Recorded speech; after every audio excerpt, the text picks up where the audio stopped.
허가 없이 지은 건물, 용도 변경 신고 없이 바꿔 쓴 건물, 이른바 위반건축물 때문에 전세보증금 대출이 막히고 집을 샀더니 이행강제금 폭탄을 맞는 사례 한두 건이 아닙니다. 그런데 이런 소규모 주거용 위반 건축물을 한시적으로 합법화할 수 있는 법안이 국회에 발의됐습니다. 오늘은 특정 건축물 정리에 관한 특별조치법안의 핵심 내용과 그 의미를 짚어보겠습니다. 우리나라는 급격한 산업화와 도시화를 거치면서 무허가 건축, 무단 용도 변경 같은 위반 건축물이 대량으로 발생했습니다. 문제는 이게 단순히 건축주만의 문제로 끝나지 않는다는 겁니다. 예를 들어보겠습니다. A씨가 다세대 주택을 매수했는데 알고 보니 이전 건축주가 허가 없이 증축한 부분이 있었습니다. 이 때문에 전세보증금 대출이 안 되고 이행강제금까지 떠안게 되는 겁니다. 원래 위반을 저지른 건축주가 아니라 뒤에 들어온 임차인이나 매수인이 피해를 보는 구조입니다.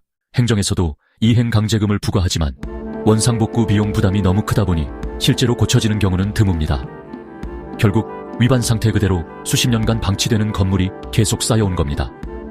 이번 법안은 이런 현실을 인정하고 일정 조건을 충족하는 소규모 주거용 건축물에 한해 합법화의 길을 열어주겠다는 취지입니다. 그렇다면 모든 위반 건축물이 합법화되는 걸까요? 아닙니다.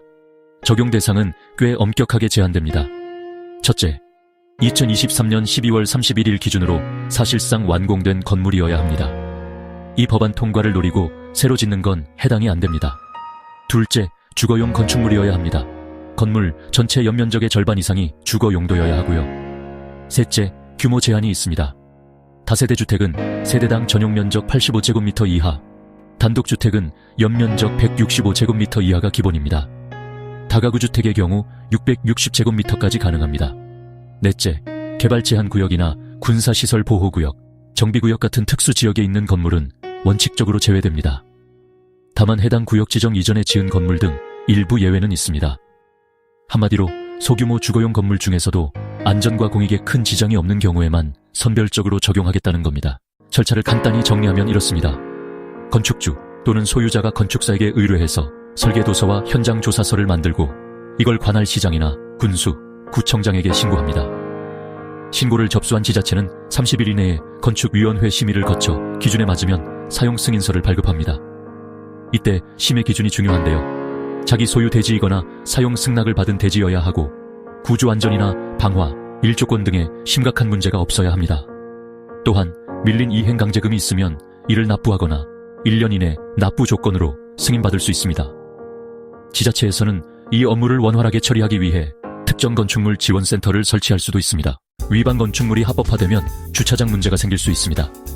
기존에는 기준 미달이라 넘어갔던 부분이 정식 승인을 받는 순간 주차장 설치 의무가 발생하는 거죠. 이 법안은 이 부분에 대해 추가 주차장 설치 의무를 면제하는 특례를 두고 있습니다. 다만 세대수를 늘린 경우에는 주차장 설치를 하거나 그에 해당하는 비용을 납부해야 합니다. 또한 전세 사기 피해자가 매수한 주택은 주차장 설치 의무와 과태료 모두 면제되는 특례가 적용됩니다. 과태료 부분도 눈여겨볼 점인데요. 이행강제금을 한 번도 부과받지 않았던 건축주에게는 이행강제금 5회분에 해당하는 과태료가 부과됩니다. 이미 일부 납부한 경우에는 차액만 내면 됩니다.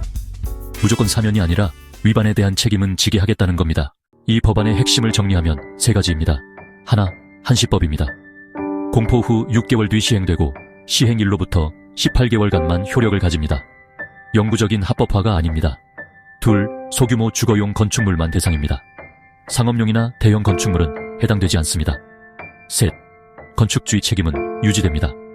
과태료를 통해 위반 행위에 대한 대가를 치르게 합니다. 이 법안은 현재 17인의 의원이 공동 발의한 상태이며 국회 심의를 거쳐야 합니다.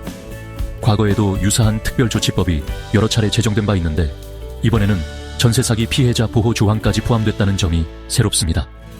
위반 건축물 때문에 발이 묶인 소유자나 임차인이라면 이 법안의 국회 진행 상황을 주의 깊게 지켜보실 필요가 있겠습니다.